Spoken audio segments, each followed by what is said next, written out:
بسم الله الرحمن الرحيم، والصلاة والسلام على أشرف المرسلين. السلام عليكم ورحمة الله. نتطرق اليوم إن شاء الله تعالى إلى طريقة حساب نهاية باستعمال المقارنة أو مبرهنات الحصر.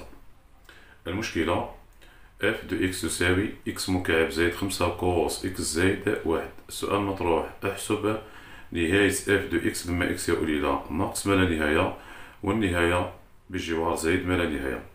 المشكلة هنا جماعة لا يمكن حساب كوس زائد ما لا نهاية بعد تعويض x بما لا نهاية. هنا المشكلة كوس زائد ما لا نهاية غير موجود، وكوس ناقص ما لا نهاية أيضا غير موجود. إذا المخرج هنا يجب استعمال مبرهنات الحصر أو المقارنة. توجد 3 مبرهنات. نص المبرهنة، ركزوا معنا جماعة وتجنب الحفظ. هنا واش تقول لك المبرهنة رقم 1 إذا كانت جي، شوف معايا، جي صغيرة، نتيجة جي صغيرة هكا، و اف أقل منها. ركز معايا مليحة، دشا جامي قررت تجاوب. نتيجة جي صغيرة، جي مبانة صغيرة نتيجتها صغيرة، و اف كاين اللي أقل منها، و اف أقل من جي. ماذا تستنتج؟ هنا نستنتج بلي اف صغيرة كذلك نتيجة اف صغيرة. دوك يا جماعة هاد الكتابة نرجعوها رياضيات، واش معناتها؟ هذه بلغة الرياضيات، بلغة رياضية، بلغة الرياضيات كيفاش تكتبها؟ جي صغيرة واش معناتها؟ معناتها نتيجتها ليميت جي دو اكس لما اكس ما تهمنيش وين تساؤل الى رقم والله ما تهمنيش، نحطها علامة استفهام باه نتوما ما تخلطوش. ليميت جي نتيجتها واش تساوي؟ ناقص ما لا نهاية. هذا واش معناتها؟ جي صغيرة. واش تاني؟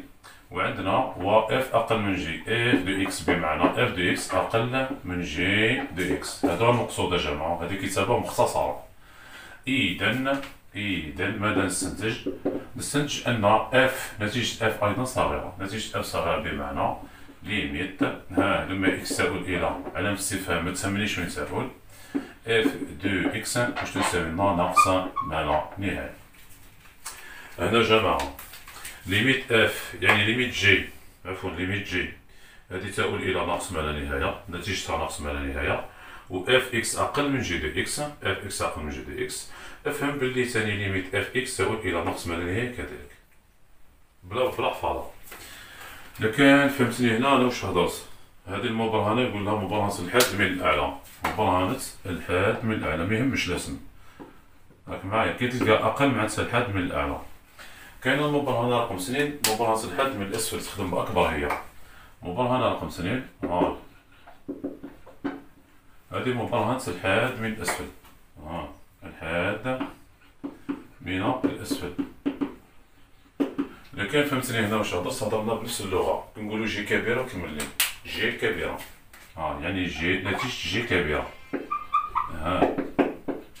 هو كاين اللي كثر منها، اف أكبر منها، اف اكس يعني أكبر من جي دو اكس، اف أكبر منها. ماذا نستنتج أن نتيجة اف كبيرة. دوكا بلغة الرياضيات، دوكا الهضرة هادي نرجعوها رياضيات، بمعنى هنا هادي جي كبيرة معناتها نتيجتها تؤول إلى زائد ما لا نهاية، و اف كثر منها، مالا الاف ثاني وين تؤول إلى زائد ما لا نهاية. باختصار شديد بلغة الرياضيات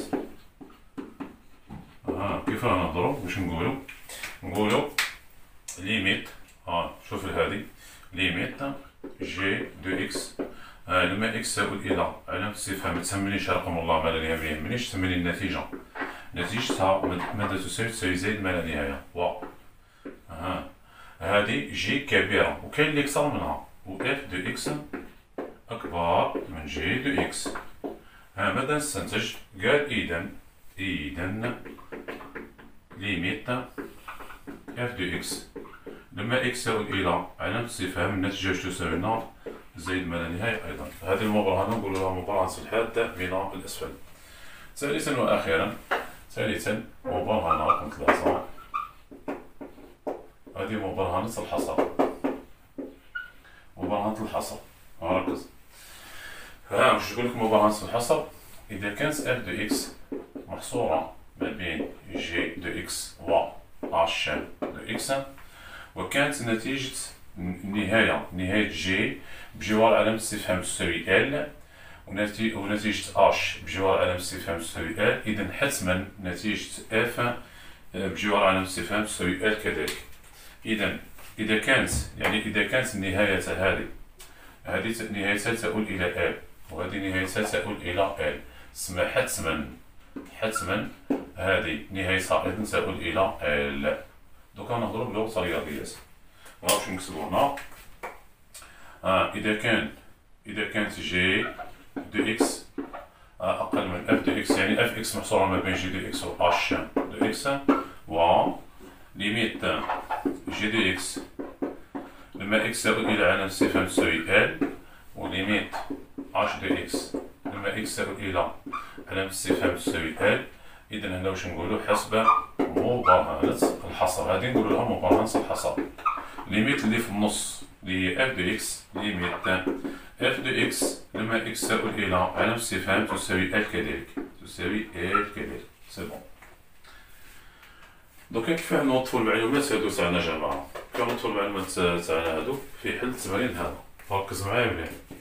هنا عندنا مشكلة في كوس زائد ما لا نهاية، كوس ناقص ما لا نهاية، هادو غير موجودتين. هاي حل التمرين.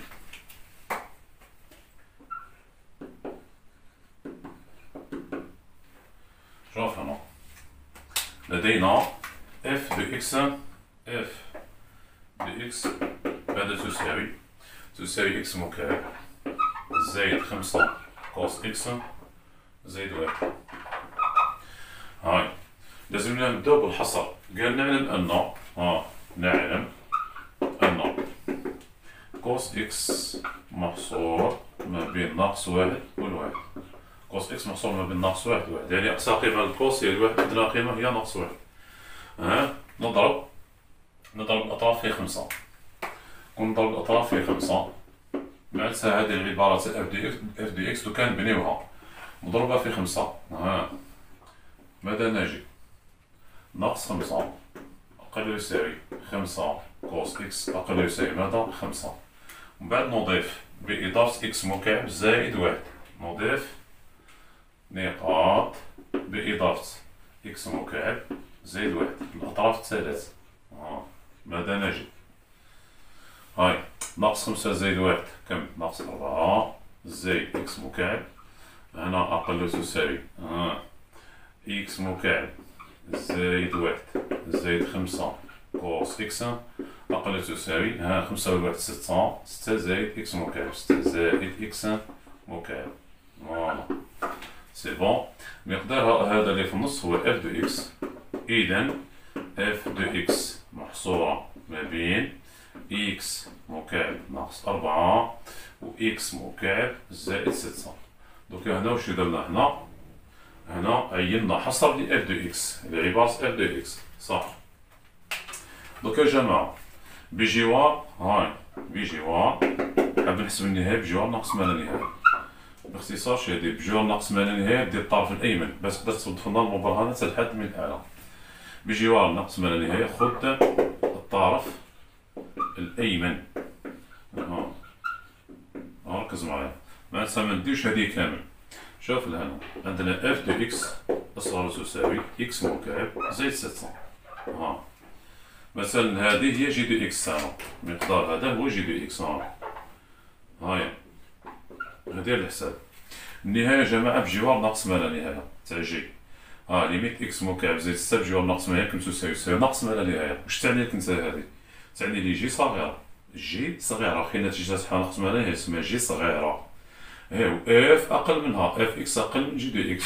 ماذا تستنتج؟ حسب مبرهنة الحد من الأعلى نستنتج بلي ليميت اف إكس واش تساوي لنا ناقص ما لا نهاية كذلك. ننظمها نتا. إذا هنا واش نكتب أنا؟ نكتب لي ليميت جي دو إكس لما إكس وين تؤول إلى ناقص ما لا نهاية تساوي لنا ليميت إكس تؤول إلى ناقص ما لا نهاية إكس مكعب زائد 6. النتيجة واش تساوي لي؟ ناقص ما لا نهاية. دوكا أنا كي نشوف ناقص ما لا نهاية هنا واش نقول بلي جي صغيرة، لازم لي حاجة أقل منها، على هاديك كانت دير الطرف الأيمن. هنا و اف دو إكس أقل من جي دو إكس. اف دو اكس أقل يساوي جي دو اكس. إذا حسب مبرهنة الحد من الأعلى ما يمكن نقولوه هنا.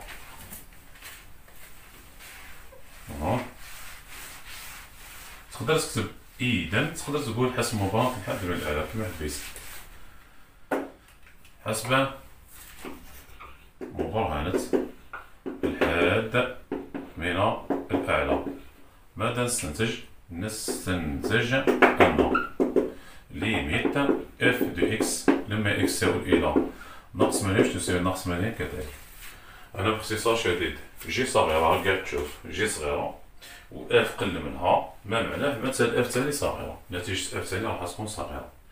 فوالا بي جوار فهمنا، بي جوار زايد ما لا نهاية. أنا خد الطرف الأيسر، دي الطرف الأيسر. هاي واش عندنا؟ عندنا ها تقدر تكتبها هكا اف دو اكس، قراها هكا اف دو اكس أكبر أو تساوي، اف دو اكس أكبر أو تساوي أكبر أو تساوي اكس مكعب ناقص 4. ومثلا المقدار هذا واش نسميوه اش دي اكس. هاي اش دي اكس، هاي دير الحساب الليميت تاع اش دي اكس بجوار زائد ما لا تساوي زائد ما لا نهاية، والاف اكبر منها تسمى اش كبيره واف اكبر منها مالا اف ثاني كبيره. اذا نكتبوها نهضروا بلغه الرياضيات، ليميت اكس تساوي الى زائد ما لا نهايه اش دو اكس تساوي ليميت اكس مكعب ناقص 4 لما اكس تساوي الى زائد ما لا الناتجه واش تساوي لي زائد ما لا نهايه، وزيدني حاجه اكثر منها و اف دو اكس اكبر من اش دو اكس. اذا هنا حسب مبرهنة الحد من الاسفل، حسب مبرهنة الحاد من الأسفل. ماشي شرط تكتب هذه مش محتمة. ماذا نستنتج أن ليميت اف دو اكس لما اكس تساوي إلى زائد ما لا النتيجة ماذا تساوي زائد ما لا نهاية. تمام، هذا ما كان. اللي ما فهمش يعاود الفيديو، اللي عنده أي مشكلة يبعث ميساج في الواتساب ولا في لاباج ونجاوبو إن شاء الله. في أمان الله، السلام عليكم ورحمة الله.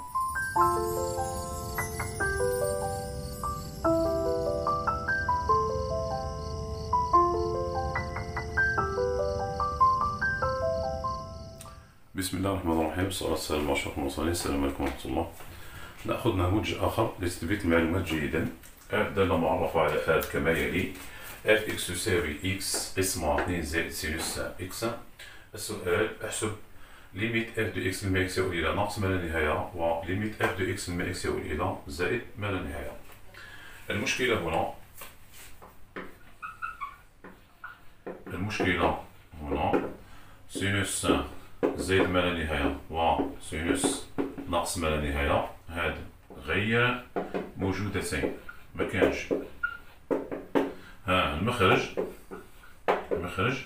يجب تعيين حصر ل اف دو اكس وتطبيق المبرهنات الحد من الأسفل والحد من الأعلى ولا مبرهنة الحصر وتطبيق. نكتبها لكم: وتطبيق المبرهنات. ركز هاي يا جماعة. نعلم أن تبع كاينة مشكلة صغيرة هنا. نعلم أن سينوس إكس محصور بين ناقص 1 والواحد. هاي بإضافة 2 نضيف 2 كيزيدو 2 نزيدو على الأطراف 3. 2 ناقص 1 كم؟ 1. هنا أقل يساوي 2 زائد سينوس إكس أقل تساوي ماذا؟ 3. دوكا نقلب، ماشي شرط تكتب هذه، أنا قاعد نفهم فيك. نقلب ونغير الأطراف. دوكا هي تغير الأطراف هي تغير الاتجاه، من الأحسن غير الأطراف. إذا كي تقلب هذه تولي 1 على 3. 1 على 3 كتبها من هذا، 1 على 1 تكتبو من 1 على 1. هاي بالديتاي. وهنا هذه 1 على 2 زائد سينوس إكس. شوف أنا بتعرف بلي إكس خي 1 على 3 خي قل من 1، أقل من 1. دونك لهنا جماعة يجب فصل الحالات. شوف معايا، دونك بجوار زائد ما لا نهاية هنايا الخدمة راح تكون مزي، بجوار ناقص 100 تكون مزي خلاف. هنا حذاري. شوف هنا بجوار زائد ما لا نهاية الإكس تاعنا واش به هو موجب. دوكا حنا الخطوة اللي راها هادي، أنا راح نضرب في إكس. دوكا أنت هنا كتضرب في إكس، إكس هو مجهول حذاري، كتضرب في إكس قول لي إكس تاعي موجب ولا سالب. هنا نعرف واش ندير، بجوار زائد ما لا نهاية إكس تاعي راهو موجب، معناتها كي نضرب الأطراف منغيرش الاتجاه، معناتها نجد إكس على 3 أقل تساوي ماذا؟ إكس قسمة 2 زائد سينوس إكس. كي تقول نضرب في إكس ضرب في البسط بركا منضربش البسط في المقام. أقل تساوي ماذا؟ أقل تساوي إكس. سما هاي العبارة الحصر اللي راح تكمل بها خدمتك. اف دو إكس أقل تساوي إكس أكبر تساوي ماذا؟ إكس قسمة 3. هاي النتيجة تاعك. دركا كيما وصيتكم من قبل بجوار زائد ما لا نهاية، ها خذ الطرف الأيسر، خذ الطرف الأيسر، تسمى متديش المتباينة هذه بكل، دير هذه هيك، خذ الطرف الأيسر. هاي واش نقول؟ هاي نكتبوها اف اكس كسا كيتقراها منا، اف اكس أكبر أو تساوي اكس على 3. اف دو اكس أكبر أو تساوي اكس قسمة 3. كون مثال لنا، كون هذه نسميوها جي، هاك. هاي دير الحساب في الذهن، ليميت تاع جي بجوار زائد ما لا نهاية تاع جي دو اكس يعني. بجوار زائد ما لا نهاية الناتج هذه واش يساوي؟ زائد ما لا نهاية، والاف كثر منها، مال الاف ثاني تؤول إلى زائد ما لا نهاية باختصار شديد، نتا نضمها. ها ليميت جي دو اكس لما اكس تؤول إلى زائد ما لا تساوي ليميت اكس تؤول إلى زائد ما لا نهاية اكس على 3، والنتيجة واش تساوي لي؟ زائد ما لا نهاية، معناتها النتيجة تاع جي كبيرة، و اف دو اكس أكبر منها، اف دو اكس أكبر من جي دو اكس.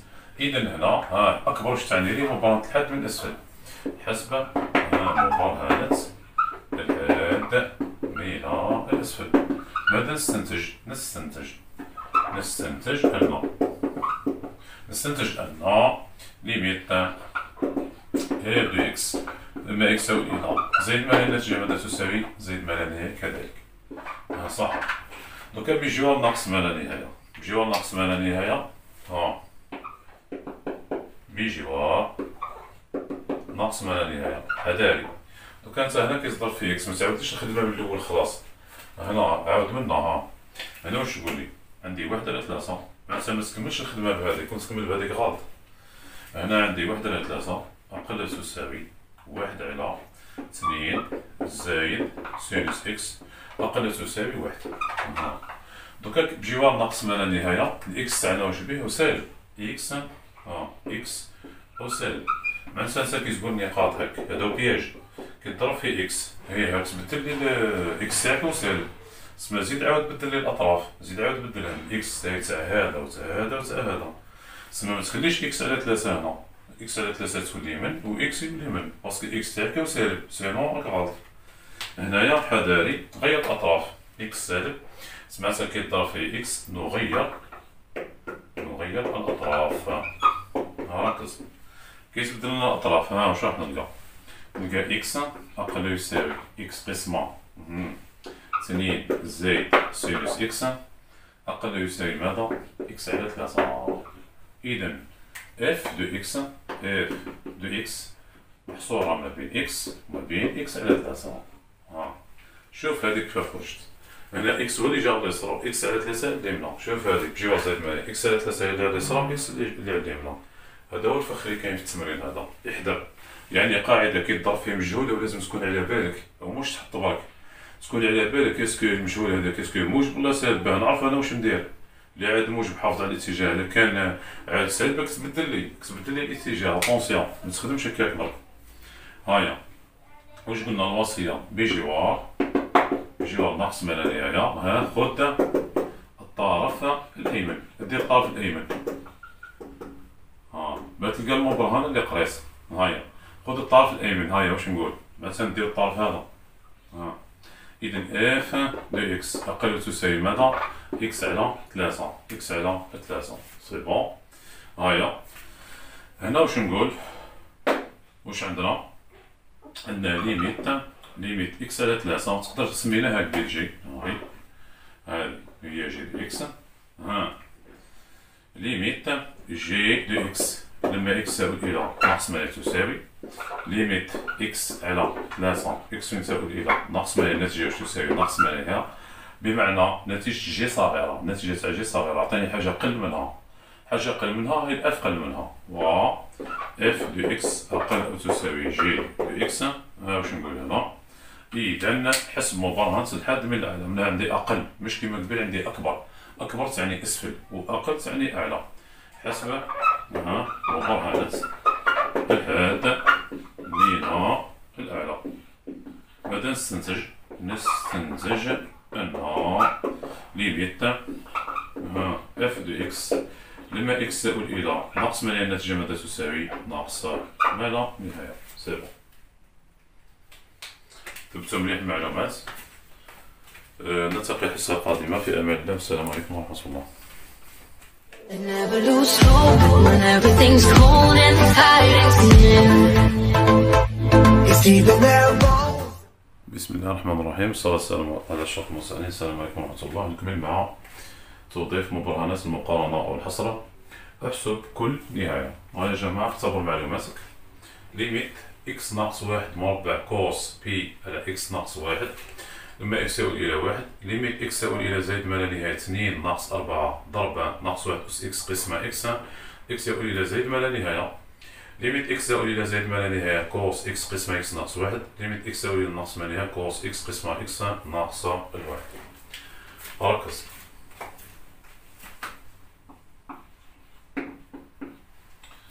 المشكلة هنا يا جماعة، المشكلة هنا بجوار الواحد بعد التعويض عندنا مشكلة. هنا واحد ناقص واحد، واحد ناقص واحد قد يكون صفر موجب قد يكون صفر سالب.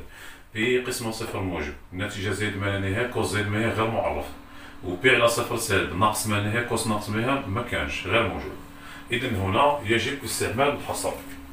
هاي نعلم أن هنا جماعة في الحصر هنا كنقول كوس إكس ولا كوس قوس أو ما يهمش. هنا يسمى الانطلاقة تبدا من هنا كوس قوس خي محصور ما بين ناقص واحد والواحد. ما يهمنيش واش كاين داخل القوس، أنا المهم عندي قاعدة كوس إكس محصورة ما بين ناقص واحد وواحد، كوس قوس كذلك ما يهمنيش بي على إكس ناقص واحد ولا حاجة أخرى.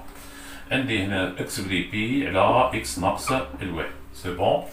ومن بعد راح نضرب الأطراف في المقدار الموجب إكس ناقص واحد لكل مربع. نضرب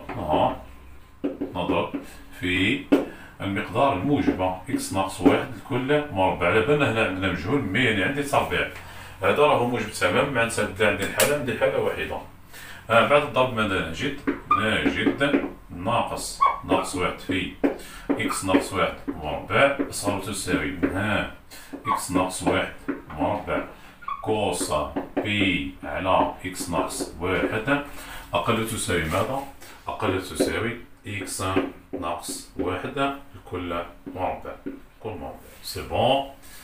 هذه يا جماعة هذه تقدر تسميها مثلا هذه اف دي إكس. هنا هذه اف دي إكس محصورة ما بين ناقص إكس ناقص واحد لكل مربع. ناقص خليها خارج القوس باسكو ندير تربيع، وهنا إكس ناقص واحد لكل مربع. سي بون. مطلوب منك انت حساب نهاية اف دي اكس لما اكس يؤول الى الواحد. شوفوا يا جماعة نوصيكم هنا لما اكس يؤول الى الواحد انت احسب الساعة، احسب اذا كانوا النتائج، اذا كانت النتيجة زايد ما لا نهاية دير حساب في الذهن. اذا كانت النتيجة زايد ما لا نهاية دير الطرف الايسر، اذا كانت النتيجة ناقص ما لا دير الطرف الايمن، ولا كان خرجت لك النتيجة رقم يعني مثلا نخدم بالعبارة كيما راهي بعد. هيا عوض وشوف. هنا بجوار الواحد، واحد ناقص واحد كم تساوي صفر، هذا يؤول صفر. وهنا واحد ناقص واحد ثاني صفر، هذه ثاني تؤول صفر. معناتها هذه نتيجتها صفر وهذه نتيجتها صفر. وشو المبرهنة اللي راح نخدم بها هنا؟ هي مبرهنة الحصر. بمعنى اللي ما فهمش هذه مثلا تكون نسميوها جي، وهذه نسميوها اش. شوف لها ليميت اش بجوار الواحد تؤول صفر تسمى هذه صفر، وليميت جي بجوار واحد تؤول صفر تسمى هذا رقم وهذا رقم. تسمى حسب مبرهنة الحصر. مبرهنة رقم 3 اللي في النص الثاني دير نفس الرقم. هذه هي. إذا هنا واش تكتب لنا انت؟ قال ليميت جي دي اكس لما اكس يؤول الى الواحد تساوي ليميت ناقص اكس ناقص واحد مربع لما اكس يؤول الى الواحد النتيجة تساوي صفر، وليميت اكس يؤول الى الواحد اش دو اكس تساوي ليميت اكس يؤول الى الواحد اكس إكس ناقص 1 النتيجة تساوي صفر كذلك، بمعنى النتيجة هنا إكس صفر، النتيجة هنا هذه إكس صفر وهذه إكس إلى صفر، معناتها إذا حسب مبرهنة الحصر، حسب مبرهنة الحصر ماذا نستنتج أن ليميت اف دو إكس لما إكس إلى الواحد ماذا تساوي صفر كذلك. هذا ما كان، معناتها ما ديناش الطرف الأيمن وما ديناش الطرف الأيسر. وما هو السبب؟ لأن النتائج ما خرجت لي لا زايد ما لا ناقص ما، خرجت لي رقم، النتيجة خرجت رقم. سي بون، على هذه دينا الأطراف في 3 سي بون. هات المثال الثاني، فهمنا المثال الثاني رائع. ليميت إكس تساوي إلى زائد ما لا نهاية 2 ناقص 4 في ناقص 1 قسم أس إكس، عفوا قسمة إكس سي بون. هاي شو المعلومة اللي جديدة لهنا في العبارة هذه؟ هنا عندي لاكوس ولا سينوس، يعني ما تقولش المبرهنة الحصر راهم يخدموا غير في الكوس والسينوس. مديتك مثال هذا، مثال هذا صح. دونك انت شو المعلومة اللي عندنا؟ تذكر هذه يا جماعة المعلومة قرأتوها في البرميير ناقص 1 أس ان. هذه واش تساوي ناقص 1 كيبعد ان زوجي في مجموعة الأعداد الطبيعية، ان زوجي تساوي لنا 1 لما ان فردي، هذا ما كان. بمعنى ناقص 1 كنقول لك أس إكس، بمعنى ناقص 1 أس إكس هكا راهي أقل قيمة تقدر تديها هي ناقص 1 وأكبر قيمة واش هي الواحد. ناقص 1 أس إكس راهو محصور ما بين ناقص 1 والواحد. من تبدا خدمة انت، يعني ناقص 1 أس إكس يا جماعة منها من الكوس، قراها شغل لي كوس سي بون. وراح بني لنا دوكا العبارة ناقص 1 أس إكس، الحاجة اللي حداها هي ناقص 4 ضرب في ناقص 4، ومن بعد زيدني 2، ومن بعد أضرب الأطراف في 1 على إكس. بصح احذر كي تعود بجوار زائد ما لا نهاية ما تغيرليش الاتجاه، بجوار ناقص ما تبدل في الاتجاه، هذا المكان سي بون. هاي نقاط نضرب في ناقص 4 حذاري، ناقص 4 تهادف 3، مادام ناقص 4 سالبة تبدل لي الأطراف. هاي هذا نتيجته كم؟ ناقص 4 كتبها من النتيجة تاع هذا تولي 4 كتبها من، وهنا ناقص 4 في ناقص 1 أس إكس له بلاصة سي بون. الدليل بلي صحيح، هاك عندك ناقص 4 كيقل من 4 كاينة منها. من بعد ضيف 2 زيدني 2 زيدهم 2 كامل، زيد 2 هنا ولهذا ولهذا. هاي ناقص 4 كم؟ ناقص 2 أقل تساوي 2 ناقص 4 ناقص 1 أس إكس أقل تساوي 2 زائد 4 كم تساوي 6. والخطوة الأخيرة هنا بجوار زائد ما لا نهاية إكس تاعي راهو موجب. معناتها كي نضرب في إكس ما راح يصرى والو، ما راح يصرى في 1 على إكس، في 1 على إكس ما راح يصرى والو سي بون. هاهي ناقص 2 على إكس أقل تساوي، ما كاينش القسمة يا جماعة، ما عندكش الحق تقول نقسم، قسمة في المتباينات ما كانش. 2 ناقص 4 ناقص 1 أس إكس قسمة إكس أقل تساوي 6 صافي 1 على إكس، معناتها 6 قسمة إكس سي بون. ها يا جماعة هذه هي العبارة تاعنا، هذه هي اف دو إكس. ها لقينا لها الحصر تاعها محصورة ما بين ناقص 2 على إكس، معناتها هذه هاي جي وهذه مثلا ما يطلعش هكا ما الخدمة تجيك سهلة. شوف أنا واصيسي هنا الساعات الأولى واش يقول لك كي تعود النهاية بجوار زائد ما لا نهاية تسمى ديما نفصلو، وبجوار الرقم ما نفصلوش، مش هكاك ما قلتش أنا هكا. يعني هنا هذا الاستنتاج تاعهم تاع التلاميذ، قالت بجوار في التمرين السابق في الفيديو السابق كانت النهاية بجوار زائد ما هنا خي فصلنا، دينا طرف أيمن دينا طرف أيسر كل خطرة فيها خدمنا. بجوار الرقم اللي هنا ما فصلناش. وهنايا قالوا لي ما نديروها قاعدة بجوار الرقم تسمى ما نفصلوش، بجوار ما لا نهاية نفصلو. هنا الجواب لا، أنا ما قلتش هاك ماش هكا، قلت لهم أنا النتيجة، شوف انت النتيجة دير الحساب ذهنيا، شوف لي النتيجة إذا كان النتيجة خرجت رقم ما تفصليش، ولا كان خرجت ما لا نهاية لازم تفصل لي. هاي الدليل على هضرتي. انت النهاية اللي مدوك لهنا هاي بجوار ماذا؟ بجوار زائد ما لا نهاية. انت درك حاط في بالك بلي راني درك نفصل، انا ما قلتلكش هكاك، انا نحسب ونشوف. هاهي 6 قسمة زائد ما لا نهاية، 6 قسمة زائد ما لا نهاية، النتيجة تاع هذه تساوي إلى صفر. هاي الحاجة اللي تخليني تقول نفصل ولا ما نفصلش. أي باش ليميت ماشي إكس من يقول هو اللي يقول لي، مش هذا اللي يقول. النتيجة هي اللي تقول لي فصل ولا ما تفصلش.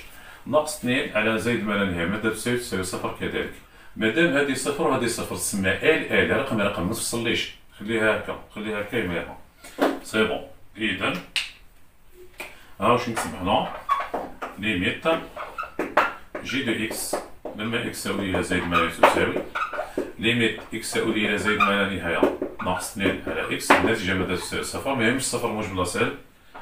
ليميت اش دو إكس لما إكس تساوي إلى زائد ما لا تساوي، ليميت إكس تساوي إلى زائد ما لا نهاية 6 على إكس، النتيجة تساوي صفر كذلك.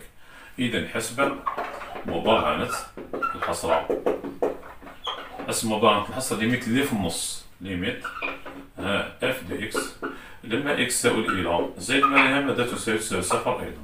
سي بون. نورمالمون بالمثال هذا دوكا كيفاش طرا بها مبرهنة الحصرة. أي النتيجة جماعة اللي تقول لي نفصل ولا ما نفصلش. راه زدنا المثال هذا وهذا راهم ساهلين.